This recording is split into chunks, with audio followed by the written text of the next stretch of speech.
Olá, meus caros, aqui é o Talkboy. Você está no canal Taper60. Agora eu vou comentar sobre um ícone das artes marciais, que é o músculo de Bruxelas, ou seja, lá, né, Muscles of Brussels. O nome dele é Jean-Claude Camille François Van Verberg. E o nome artístico dele eu vou comentar aqui nas informações que eu vou ler extraídas do site Wikipedia.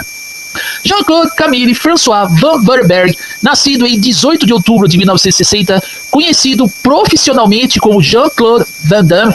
Van Damme nasceu como Jean-Claude Camille François Van Verberg em 18 de outubro de 1960 em Sainte Agatha, Bruxelas, Bélgica, filho de Eliane e Eugene Van Verberg, que era contador e florista. Seu pai é de Bruxelas e Bilingberg e sua mãe é flamenga. Van Damme foi criado na religião católica romana, olha só. Sua avó paterna era judia. É um artista marcial e ator belga. Nascido e criado em Bruxelas, seu pai o matriculou em uma escola de karatê Shotokan aos 10 anos de idade, o que levou Van Damme a alcançar a faixa preta segundo dan em karatê e a competir em diversas competições de karatê e kickboxing. Na adolescência, conquistou o campeonato dos médios da Associação Europeia de Karatê Profissional em 1979 e o título de senhor belga Mr. Belgian em fisiculturismo em 1978. O desejo de se tornar ator em Hollywood mudou-se para os Estados Unidos em 1982, onde trabalhou em vários filmes até estrear como protagonista no filme de artes marciais Bloodsport, ou seja, também conhecido como O Grande Dragão Branco, que é um título que eu sou totalmente contra. Ele se tornou um astro popular de filmes de ação e seguiu com filmes de sucesso, alcançou o status de símbolo sexual, sex symbol, no final dos anos 80 e início dos anos 90. Entre 93 e 98, 3 cineastas de Hong Kong colaboraram com Van Damme em suas estreias no cinema ocidental: John Woo, Tsui Hark e Ringo Lam. Após um declínio de popularidade no final dos anos 90 e início dos anos 2000, ele retornou à fama com o aclamado drama policial, no qual atuou como uma versão fictícia de si mesmo. Começou a levantar pesos para melhorar seu físico, o que o levou a um título de fisiculturista, senhor belga, em 1978. Aos 16 anos começou a praticar balé e estudou por 5 anos. Segundo Van Damme, o balé é uma arte, mas também um dos esportes mais difíceis. Se você consegue sobreviver a um treino de balé, consegue sobreviver a um treino de qualquer outro esporte.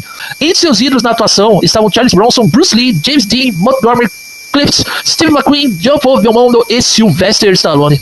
Todo mundo já sabe disso, que o Van Damme, ele é um cara baixinho, ele tem 1,60 m de altura, e que na infância dele, ele começou a usar óculos, era baixinho e sofria bullying dos colegas dele da escola, né? Então o Van Damme era praticamente aquele moleque lá que era perseguido e intimidado pelos molequinhos ali. Aí depois ele colocou ele numa academia de karatê Shotokan, ele foi aprendendo defesa pessoal, e também foi ganhando, vamos dizer assim, ele começou a ganhar flexibilidade pelo tamanho dele ali, e também começou a levantar peso e se tornou realmente um fisiculturista, né? Mas ele não era naquele nível do Arnold Schwarzenegger e até os caras brutamontes. O Van Damme, ele tinha o corpo meio modelado, tá?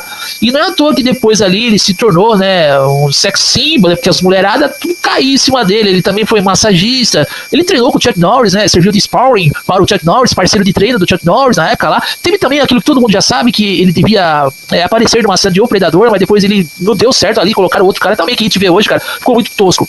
E outra informação adicional aqui é que o Jean-Claude, ele aparece acreditado como Jean-Claude Van Verberg em um filme estreado pelo Rutger Hauer, tá? Então, não sei o nome do filme, cara, me fugiu aí, mas se vocês darem uma pesquisada na filmografia do Jean-Claude Van Damme, vocês vão ver ali um filme onde ele está acreditado com o nome verdadeiro dele, seu nome artístico, Van Damme, que ele atua, né? Atua não, né? Ele faz uma pontinha ali em um momento ali desse filme do Rutger Hauer, né? Ah, outra coisa que eu lembrei, o nome Van Damme vem de causar danos, damage, Van Damme. E quem batizou o Jean-Claude Camille François Van Verberg de Van Damme, foi um amigo dele, né, que isso ele revelou, o Jean-Claude, no programa da Marília Gabriela, quando ele veio divulgar um filme muito bom, que eu vou comentar aqui. Ele disse que um amigo dele lá batizou ele de Van Damme, porque viu que seria, assim, praticamente uma honra, né, ao decorrente do que o Van Damme fazia já, né, toda aquela flexibilidade dele, espacate, karatê e tudo mais. É um estilo novo, né, que o Van Damme, né? Van Damage, enfim, né? Inclusive Van Damme está dentro do contexto aí que eu vou comentar mais pra frente. Está muito. O que ele fazia ali era um negócio bem assim, revolucionário, né? E antes disso a gente só tinha o Bruce Lee pra fazer isso. Enfim.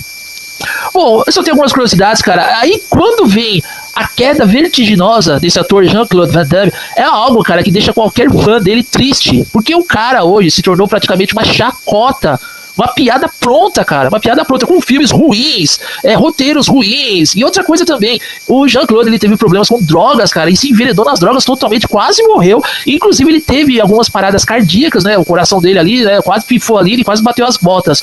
Obviamente, Jean-Claude Van Damme respeitava muito Bruce Lee, então ele foi, de certa forma, um artista marcial, né, que deu certo, nos anos 80, nos anos 90 e até mesmo nos anos 2000. No comecinho dos anos 2000, mas depois aí viria a queda vertiginosa desse ator que, cara, como já disse aqui, deixa qualquer fã chateado. É praticamente uma queda de uma banda de rock, por exemplo, vamos pegar o Guns N' Roses ali. O Guns N' Roses era fudido pra caralho nos anos 80. Aí começou aquele filho da puta do vocalista lá, como ditador, o caralho ali, ele começou a fazer show com 3% e fudeu a banda. O Jean-Claude Van Damme é a mesma coisa, cara. Ele começou bem, aí até mesmo quando os filmes dele não rendiam mais bilheterias, mas eram filmes que eu particularmente ia no cinema assistir, não tinha nada não tinha do que reclamar, né? Mas aí veio a queda, cara. E a queda eu vou comentar mais pra frente. Enfim, estou aqui, né? O vídeo já tá quase chegando ao fim. Acho que eu fui até bem resumido aqui. Eu dei a disparada aqui no vídeo. Obviamente, né, cara, tem alguns filmes ali que a gente não viu do Jean-Claude Van Damme, né, os primeiros, né? Eu tô falando antes de um que eu vou comentar aqui, que é o primeiro filme que ele faz o papel de vilão, tá? Bom, chegou a hora de eu comentar. Mas tem um filme do Jean-Claude chamado Rue Barbare. Escreve Rue Barbare, Rue Babá, né? Que é um filme francês, sem maiores referências. Quem tem guias de vídeos ali sabe que esse filme foi acreditado na filmografia do Jean-Claude Van Damme, mas eu nunca assisti. Quem assistiu a esse Rui Babá, fale depois aí. Mas depois a gente viu que o Van Damme, ele treinava muito, né? Jean-Claude, ele treinava muito. Ele gosta de ser chamado de Jean-Claude, né? Ou JCVD, né? Ou ele gosta de ser chamado de Jean-Claude ou JC. Enfim, ele revelou isso no programa da Marília Gabriela. Ele treinava pra caralho, cara. E eu vou falar, depois do Bruce Lee, embora que eu até acho alguns filmes do Chuck Norris, ao menos degustantes, né? Mas depois que veio o Van Damme, cara, ele, tipo, revolucionou. Ele revolucionou, porque não tinha um cara bom que nem ele ali. Um cara pra revolucionar, né? Isso aí, galera, tá? O vídeo já está chegando ao fim. E fica aqui um breve resumo da carreira desse ator, Jean-Claude Camille François Van Vandenberg. Codinome, nome artístico, Van Damme. Beleza? Um abraço a todos, meus caros, e fui!